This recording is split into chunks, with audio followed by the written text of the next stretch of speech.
right, can police cover up cameras during a knock and talk? All right, that's a good question. My name is Anthony Bandiero.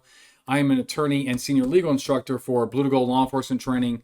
Bring to the Roadside Chat. This question comes from actually, it's a civilian in New Jersey, and if you've been following the channel, you know that I enjoy answering questions from civilians as much as I do from cops because I think it's important for all of us to know the law. All right, this person says, all right, I saw a couple of videos where cops covered up or moved home security cameras so that they can't be seen, right? In one case, there was a knock and talk, and it is covered up with like a toy or something and put a toy over it. On another one, they went into the backyard and moved it. All right, what is the constitutional issue there? Well, look, it's a little tough, right? Because there's not. I've never seen any case directly, on this point, but let me give you some guidance, right? Number one is a knock and talk should not exceed social norms. So when police go onto people's curtilage, they should act like reasonably polite citizens, because the way that the courts look at it is that that's an implied invitation. It's a license, right? That's what they call it. It's a license to enter a person's curtilage and to try to make contact. Well, what do you get to do? What do you get to not do? You get to do those things that you believe would be socially acceptable. So, then I would ask this. If I was in a room teaching cops, I would say, hey, if I go to your house and I'm selling, vacuum cleaners, right? Yeah, some people still do it. I got to make a living.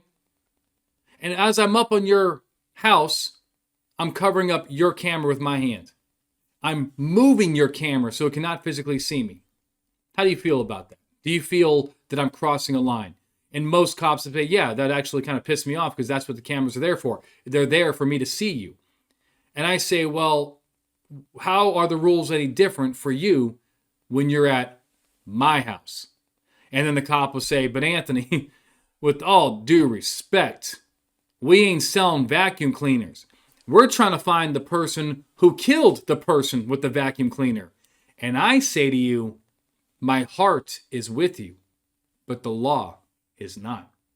In other words, if you are going to go onto somebody's curtilage and utilize a technique known as a knock and talk, you don't get any more latitude, leeway, power than the guy selling a vacuum cleaner. You may not like it, but it's the way it is, all right? We have accordingly recognized that the knocker on the front door is treated as an invitation or license to attempt an entry, justifying ingress to the home by solicitors, hawkers, and peddlers of all kinds. The knocker, they're talking about the door knocker. Don't think that this means that you can go into the home because it has a doorbell or something. But when you have a knocker on the door, you have a doorbell, it gives you the impression that the people there would not mind if you try to contact them. Thus, a police officer not armed with a warrant may approach a home and knock, precisely because that is no more than any private citizen may do. So, again, you don't get any extra power. Also, a seizure of property occurs when you intentionally interfere with an individual's possessory interest in their property. In other words, when you mess with somebody's stuff and they cannot use it like they want to use it or they intended to use it, that could be considered a seizure under the Fourth Amendment.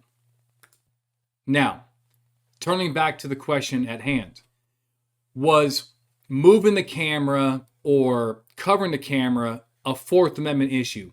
I got to tell you, I'm not positive either way. I think that there could be a viable, non-frivolous argument that doing such implicates the Fourth Amendment because you're dealing with the home. Again, it could be a seizure under the Fourth Amendment. It also may violate I don't know about a person's expectation of privacy, but maybe in a stretch, it could implicate the Fourth Amendment. But it could also be good old-fashioned, criminal trespass, right? I mean, maybe in the way that your state law is written, that this, this is not actually lawful. In other words, let me just put it this way. right? And maybe I'm wrong here, but based on what your state says. If I went to somebody's house and I was messing with their cameras, I moved their cameras, trying to knock on the door, and they called the police, which they probably would, and you arrived on scene, and you asked me, "Sir, what are you up to?" And I say, I'm a politician looking for votes. What would you do with me, right? I mean, you probably wouldn't arrest me, but you would probably think that this is very suspicious, and at least I would say that the homeowner would trespass me from their property, right? So that's probably what's kind of going on here.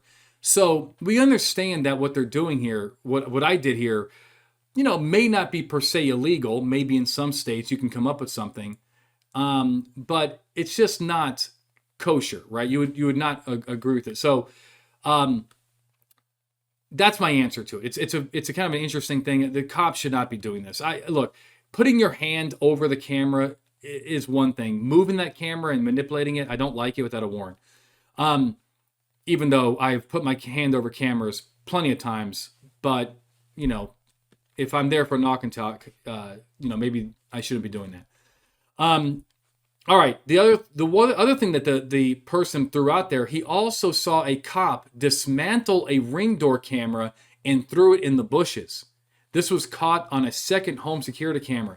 Is this constitutional? No, that's not constitutional. That actually that definitely interferes with a person's possessory interest. It's also probably criminal trespass, right? You're definitely now doing something on the home that is, you're destroying people's property. So I don't know the backstory to what is going on here, but taking it at face value, if there was an officer, and maybe you can put this video in the comments, if there was an officer that went onto somebody's home and destroyed their Ring camera because of some whatever and did not have a search warrant or have any reason for doing that, no exigency, right? No legit reason for doing that, shame on them. And that sounds like a criminal to me, not like a police officer. Now, maybe they had a legit reason. I don't know. But with those facts and those facts alone, doesn't sound legit. All right, my friends, guys, thank you so much. Keep the questions coming. I hope this video has helped you get it right every single time. If there's anything we can do for you, if you want to bring us in and teach your whole agency, search and seizure, interview and interrogation law, we have new courses coming out for search warrants, courtroom testimony, etc., etc. All right? All right, thanks, guys.